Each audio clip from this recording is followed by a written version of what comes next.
শীতের দিনে সে তো খাওয়ার একটা স্বাদই অন্যরকম থাকে, না খালি বুঝবেন না। হ্যালো বন্ধুগণ, আসসালামু আলাইকুম, ভাই কে বা আছেন?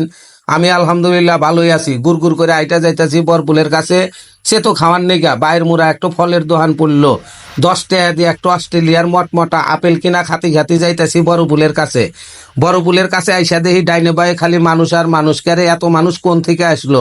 ব্যাকে হেনে সে তো খাইবার আইছে, গরম ডিম খাইবার আইছে, বাপের পিঠা খাইবার আইছে।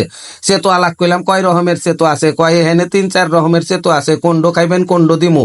বলে সব তো গরম হবো। কয় সামনে বানা দিমু। একজন সে তো খাইতেছে, আর একজন কেবা করে চাতক পাখির মতো চায়া হইছে যে কেবা করে সে তো খায়, এইটা দেখতেছে। আসসালামু আলাইকুম ভাই।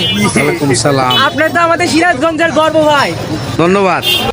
সেতো আলার চার মুরা লোকজনে বা করে ঘিরা ধরছে যে ও সেতো বানা হেরা হেরতেছে না। কইলাম গেদা তুই আমার নাকি আগে সেতো সার। কয় কি সেতো সার মু? বলে আগে একটা সাদা সার। কইতে সাদা সেতো সারলো, ডাইঘাও দিল। কইলাম হনো, সেতো দেওয়ার আগে আল্লাহ আটা গুইলা নিও। আটা তো না, এগুলো হইতেছে ধানের চাউলের গুড়া। খৈলা পাতা দিয়া কাঁচামরিচ দিয়াও একটু ছাড়ছে। কইলাম একটু ডিম তাও দিও। ডিম জানি হেদ্দ হেদ্দ থাকে না, আল্লাহ ভাজা ভাজা জানি থাকে। তে হেনে 3 রকমের ভর্তা আছে, হইলা ভর্তা, দইনা ভর্তা আর হুটকি ভর্তা, মানে হুটকির হাতে দইনা ভর্তা করছে। সে তো তো একটু আগে গেছে। কইলাম করকরা হইছে? তো কয় হে করকরাই হইছে। ডিম তো আরে দেখি ফুইলা উঠছে বাবা বিটার মতো। তে 3 সে তৈ কইলাম একটু থালির মধ্যে দাও। তে থালিটা হাতে দিছে, দেখছেন সে তো গোনা কি সুন্দর কালার হইছে। নাহের কাছে আল্লাহ হুইকাই নিতেছি, গন্ধ আছে নাহি। আটা যদি বয়কা হয় তাহলে কলে গন্ধ কব, গ্যাস হবো, গলা জ্বলবো, তা কলে খাওয়া যাবো না। এনে গেল্লা হুইকাই নিলাম। বসার তো জায়গা নাই, একটা দোকানের উপরে বস্তা থুইয়া দিছে, সেই বস্তার উপরে বসে পড়লাম। তো মানুষে কইতাছে যে ভাই বস্তার উপর বসেন কে? বলে আর কোনে বসমু ভাই, জায়গা নাই, এল্লা বসি।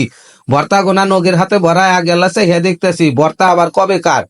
তো সে তো কি আমি মশমশা হয় দোকানে আছে তো গোনা হয় পাতলা, আর এমনি গাওয়াই মশমশা। মুহের মধ্যে নিলি পারে মুড়ির মতো মসমস করে। আর বাড়ির সে তো গোনা হেদ হয়। বাড়ির সে তো গোনা হইতাছে আল্লাহ মোটা হয়, দানা মোটা। তা আমার কাছে ভালো না বইতাছে এই হলুদ তো, এটার মধ্যে আল্লাহ মরিচ আছে, হইলা পাতা আছে, ধইনা পাতা দিছে। খায়া খুব জুত পাইতেছি। কইলাম দেখি আল্লাহ ভর্তা ভরায়া ভরায়া খাই। তো ভর্তা আবার ঝাল দিয়ে একবারে বোঝাই, ঝাল না হলি পারে আবার সে তো স্বাদ নাকবো না। মুহের মধ্যে মনে হয় সে তো আটতেছে না। তো ডিম সে তো আরো স্বাদ নাগে। ডিম সে তো খালি তো স্বাদ নাকবই। ডিমের মধ্যে 20 টাকা নাগে বেশি। আর ওই সে তো হইতাছে 10 টাকা কইরা। তো একই জায়গায় দেখেন কুত্তুটি দোহান, এই একটা সেতর দোহান, ফুচকার দোহান, বাবা বিটার দোহান, ওই যে আর একটা সেতর দোহান, হাতের বায়ের মুড়াও, আর আছে আবার ডিমের দোহান, আবার এমমারাও আছে আর একটা ডিমের দোহান। তাহলে এক জায়গায় যদি ইতুডি দোহান থাকে, কাস্টমারের চাপ তো থাকবই। হাতে আবার একটা চার দোহানও আছে, যে চার দোহান হইতেছে স্পেশাল। এখানে আসলে পারে মানুষ এক কাপ চা খাই যায়, না খালি বলে